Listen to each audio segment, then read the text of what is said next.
Good morning, good afternoon, good evening, wherever in the world you might be. I am Nicole BC, and you know everything.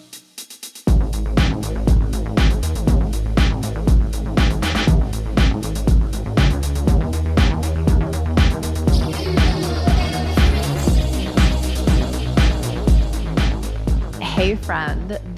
I think I'm getting to the point in my content creation, and these podcasts are going into year 3, 100 plus episodes now. And I know I say I repeat myself over and over again, or I always call out that I repeat myself, but I think I'm going to be repeating myself on this. And I think I'm going to start repeating myself a lot.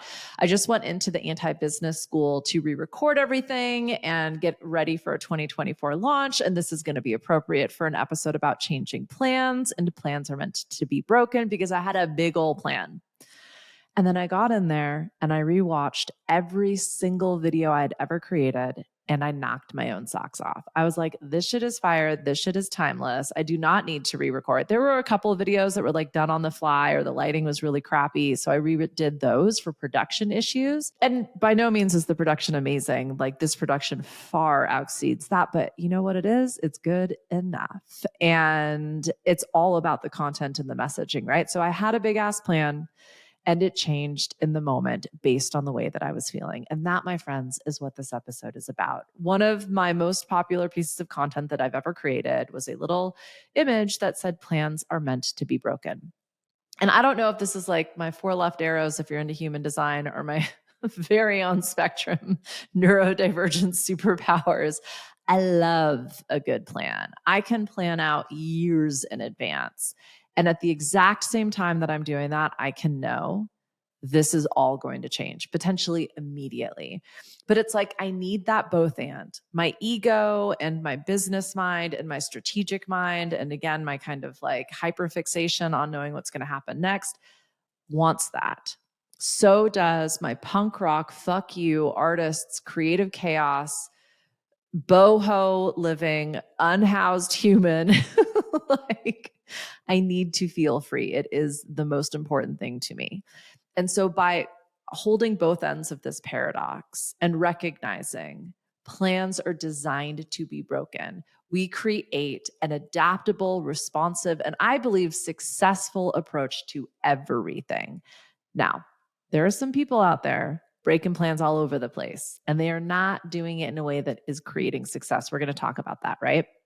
But what I want you to take away from this is how to create certainty in the uncertainty, how to gracefully, beautifully, lovingly, compassionately, supportively, safely, securely, and protected break plans, whether that's it happening to you or you doing it to somebody else. I actually just said hi to a friend of mine, and we had plans prior to the holidays to go to a wine tasting at this estate, and it was going to be really lovely. And I called her, and I could hear that frenetic, in her voice, right? And this is a single mom.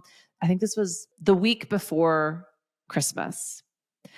And she told me that she was having a big dinner party the next night, and she was going to be going to our wine tasting, and then from there going to shopping. And she was in the parking lot at Sam's Club as well, which Sam's Club is a big box store. It's insane on a good day, let alone before the holidays, depending on where you are. And I said, we can rain check. And she was like, oh, I don't want to be a flake.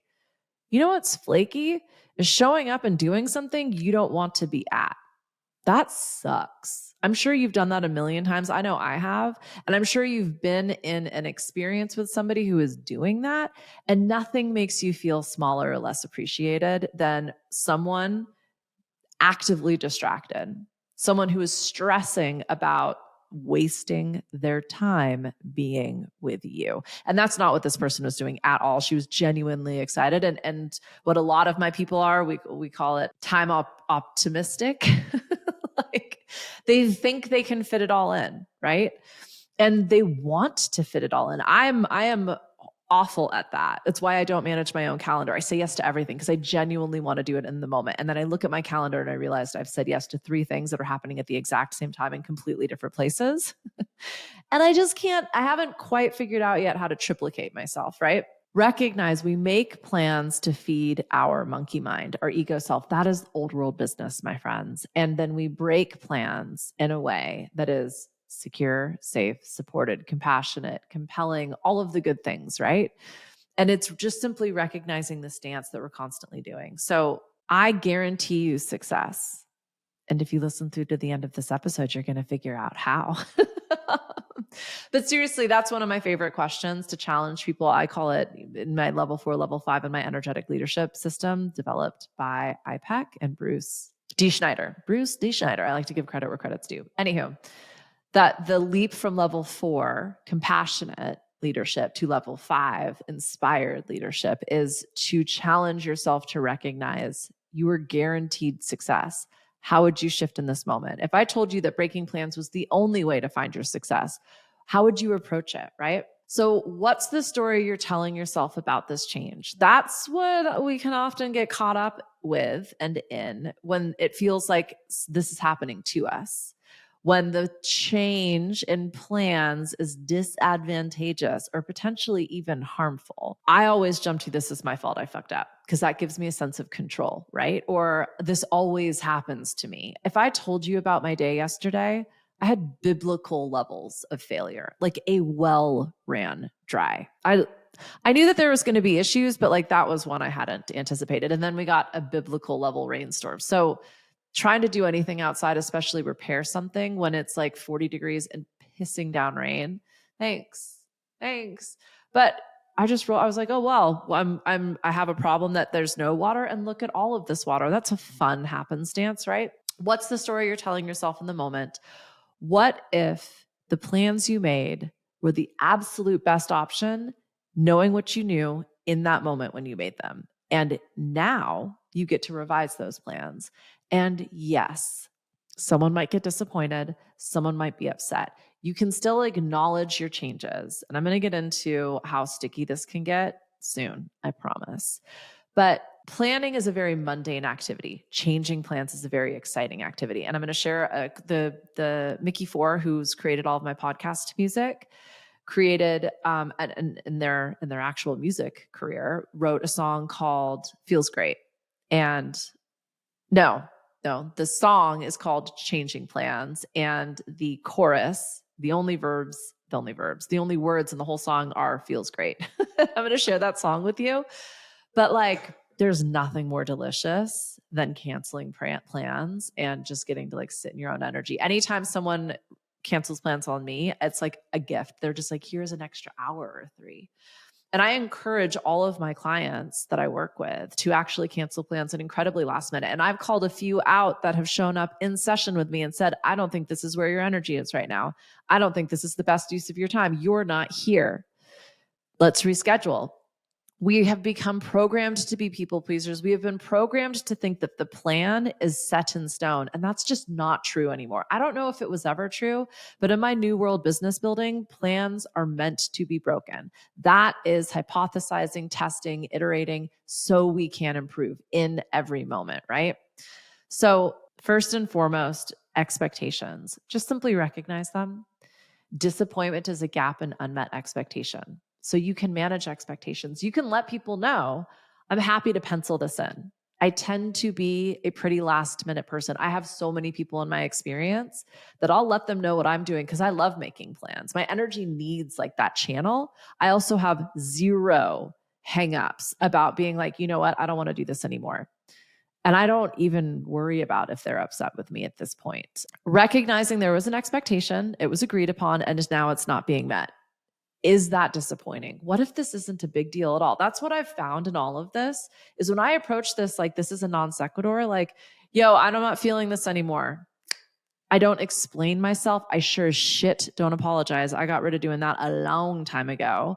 I do apologize when something unexpected has occurred, an unagreed expectation. I do this a lot because the whole no brain to mouth filter thing.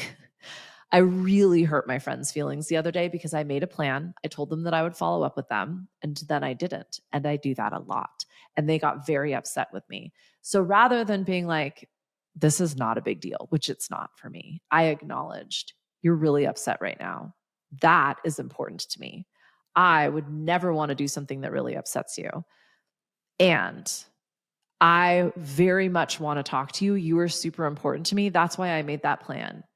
Things come up. I live a pretty hectic life. And I don't want to talk to you if I don't have at least an hour to catch up because it's been so long now. And I don't want to do it with less time than that. I also don't want to do it squeezing you into something. I have every intention of calling you. I have zero intention of hurting your feelings. And I don't know when that's actually going to happen. If you're not okay with that, if that doesn't feel safe to you, if that doesn't feel like mirrored love to you, I get it. And I don't get to be friends with people who that's a struggle for. And that's something I just have to deal with. If on a personal level, you want a lot of time and attention from me, we're probably not going to be friends because I don't have that. And I don't feel bad about that. I used to feel really bad about that. I think it's amazing now because when we are in connection with each other, I think you walk away from that feeling like you're the most important thing to me in the world because you are. In that moment, you 1000% are. It was a non sequitur. Like, dude moved on. It was totally fine. We've had a bunch of beautiful exchanges since then. And it made us better friends. So simply recognizing what is happening right now. What's the story that I'm telling myself? Do I want this? Do I not want this? Why? Is this mine? Is this yours? Right? There is always a multiple choice. So what do you choose? And breaking plans, what are you choosing and why? Can you think of a time that something unexpected or crazy happened and you probably reacted in a certain way? But now reflecting back on that time, you can distinctly recall how that was a moment. And it's actually what's contributed to this moment right now. And although you would have done everything ever to reverse that moment, you wouldn't undo it. That was a really long-winded way of saying 2020 hindsight. Everything happens for a reason, not because there's magic in it, there is, but not because of that, because with 2020 hindsight, we make it so. And it is a linear causal path because every step you take gets you closer to the next step or the 10th step. And it all makes sense when we look in our rearview mirror. But when you're looking forward and you can't see that desired end result yet, you don't know how you're going to get there. You don't know which step is going to connect you to the next best step that's going to get you to that thing. It can feel really fucking scary and weird and hard and confrontational. So in those moments of complete and total breakdown, ugly crying on the floor, I remind myself, you just can't see it yet. You're in the part of the story that makes it good, even though it feels like you're fucking dying. Can you sit with this a little bit longer to get to that place of the feel good, to tell an amazing story on your podcast, right? So my goal is that when you finish this video, you understand not only how you feel about changing plans and why, but how you can roll with the punches, how you can bob and weave, my friend. So this doesn't just mean duck and dive. We are going to talk about how to dance with change, how to create a graceful fight. So you're shadow boxing, but it looks more like ballet, right? Because the real reason to change plans is to optimize in every moment, to get the best out of your experience. And so this is an active and dynamic state of being. This is where taking that pause and taking that beat and proactively choosing changes everything. And why just asking yourself, is this really what I want to be doing? Do I want to be ugly crying on the floor? Hell motherfucking yeah. I did not expect this and my heart is now broken. That happened to me 6 times yesterday. I'm not even exaggerating. And I just got to sit there with me until I was like, okay, I think this is the right thing. Are we ready to stop crying yet? Yeah. Okay, let's go. So this will allow you to discover your unique way of responding in the moment. And what that does, my friend, is it gives you predictability. It creates that certainty in the uncertainty because now you know this is how I respond to that. When that person crumbles in front of me, I want to pick them up and put their pieces back together and fix it. And it's not mine to do that with. And I'm going to feel wildly uncomfortable. And I'm going to want to tell myself the story that this is all my fault so I can fix it because that's what I do. And instead, I'm going to hold space, as cheesy and fucking love and light as that sounds. What I realized is that means I'm going to trust that this person or this situation is capable of meeting my expectations, even though that's not what's happening in this moment. And that is how I empower change. So if you've ever felt like the world is happening to you or you've been a victim of circumstance, I've got something for you in this episode. The rug has been pulled out from under you. You've just landed on your ass. Your tailbone is hurting on a level that you know you're probably going to be sitting on a donut for the next couple of days, if not weeks. And it is humiliating at best and quite literally painful suffering at worst. Not only that, you're going to be reminded of this moment over and over and over again every time you move your body because of the pain that you're actually physically in. This is not some like imaginative thing that you can just like love and light away, right? So what I am going to walk you through is how that is real and true and valid and happening. And you can also continue to accept the symptoms for what they are, evidence of a thing that occurred, and also keep on keeping on. So control for me is one of, firstly, the biggest illusions that I grapple with, but my default, which is why I want everything to be my fault. So that I'm not just like over exaggerating. The biggest illusion that we have, that ground that you are standing upon, is an illusion. And so when that rug gets pulled out from under you, we feel like I should have seen this coming. I should have been prepared for this. Shoulda, woulda, coulda, blame, shame, blah, blah, blah, externalize, right?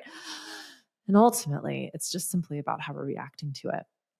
So this is where you can spin your wheels, and this is where you can exhaust yourself. This is where burnout starts. This is where anxiety and depression and clinical diagnoses begin, right? Is this repetitive patterning of trying to gain control. And when we recognize there is no control, that's not actually a thing. What I want is safety and security, and I can give myself that in every single moment. And I simply need to reflect on patterns of thinking and evidence-based realities that I make myself safe, even in wildly unsafe conditions. That is certainty in the uncertainty, my friend. So when you make plans, what you're doing is looking for that illusion of control. That's cool. That's why I start every single contract, every single agreement, every single plan with like, and let's just check back in with each other. It used to drive me crazy when people would like message me on the morning and be like, hey, are we still good for ... It's like, well, duh. Yeah. Now I recognize maybe, I don't know. I don't know if we're still good. I'm good in this moment. And you felt the need to check on me. So maybe you aren't, but it's not my job to manage your experience. So yeah. I mean, but also like until we're sitting across from each other, maybe not. I don't know. We're just going to keep on checking in with each other, right? Bake that into your plans. If you're somebody that is probably on the like very low end of security spectrum, create regular check-ins, schedule regular check-ins, create false deadlines, give yourself that sense of security. You need to start showing yourself, I create the security that I need. I create the check-ins that I need so that I feel safe so that I can continue to step this out. Oftentimes, our desire for security and control comes from a place of lack. I don't have the time. I don't have the money. I don't have the resources. I don't have the help. I don't have the skills. I don't have the confidence. I don't have the youth. I don't have the energy, like whatever it is that we're telling ourselves, right?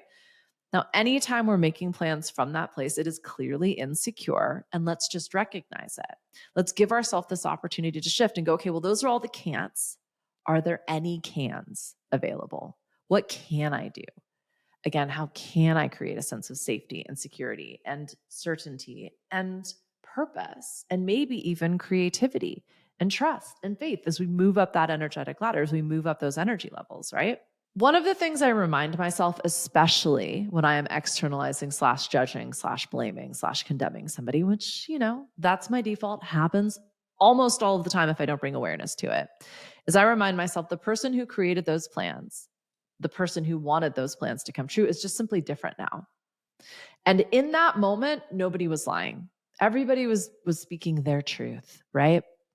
And now some of us have a little more awareness than others. Doesn't make us better, bad, good, worse, right or wrong, just simply aware.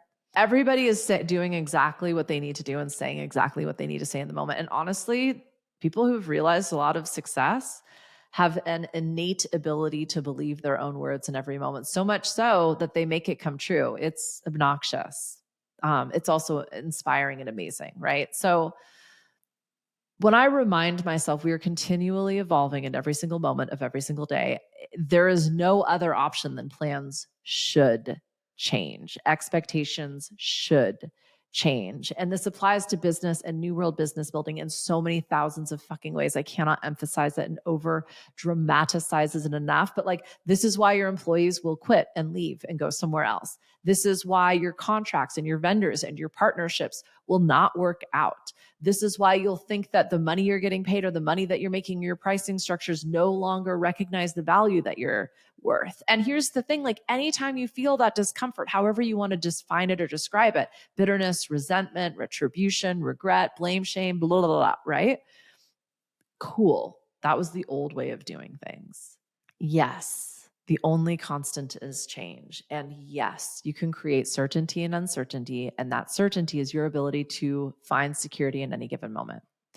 So, what does need your attention in this moment? I find like I'm planning 10 years out. I'm allowing the future to inform my now. I like to pretend and imagine things that have never, ever happened before, and then tell me that like that's why I need to prepare 18 different contingency plans in this moment. Okay.